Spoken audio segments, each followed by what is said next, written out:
চেন্নাইৰ পৰা অসমৰ সকলোলৈ নমস্কাৰ জ্ঞাপন কৰিছোঁ।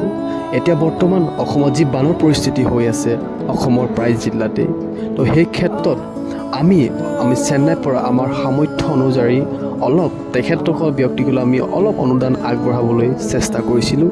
আজি আমাৰ এই ভিডিঅ'টোৰ জৰিয়তে এইটো ক'বলৈ বিচাৰিছোঁ, আমাৰ চেন্নাইত যিসকল ব্যক্তি তেখেতক কৰ্মৰত অৱস্থাত আছে, গতিকে আমিও অলপ অসমৰ কাৰণে যিসকল ব্যক্তি বৰ্তমান বানাক্ৰান্তত তেখেত আবদ্ধ হৈ আছে, তেখেতলোকক আমি অলপ যদি সহায় আগবঢ়াব পাৰোঁ, আমি নিশ্চয় আমি নিজকে সুখী হ'ম। গতিকে এই ভিডিঅ'টোৰ জৰিয়তে আমি এইটোৱে ক'বলৈ বিচাৰিছোঁ, যিসকল ব্যক্তি বৰ্তমান চেন্নাইত আছে, আপোনালোকে যদি পাৰে এটকা হ'লেও দুটকা হ'লেও যি পাৰে, আমাৰ কোনো তাত দায়বদ্ধতা কোনো ধৰা বন্ধা নাই যে ইমানটো দিবই লাগিব। আপোনালোকে যি পাৰে আপোনালোকে অলপ সহায় কৰক।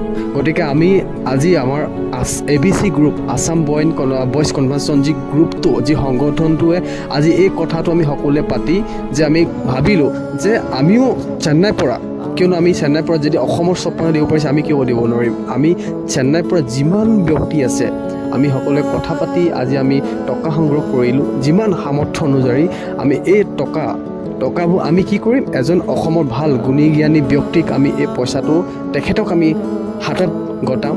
তেখেতে অসমৰ যি ৰাজ্যত বানৰ কবলত ব্যক্তিসকল আবদ্ধ হৈ আছে, তেখেতলোকক যাতে অলপ হ'লেও অন্ন প্ৰদান কৰিব পাৰে। আমাৰ এই সামান্য আমাৰ সঁহাৰিয়ে আমি নথৈ আনন্দিত হ'ম, তেখেতলোকক যাতে অলপ সহায় কৰিব পাৰোঁ।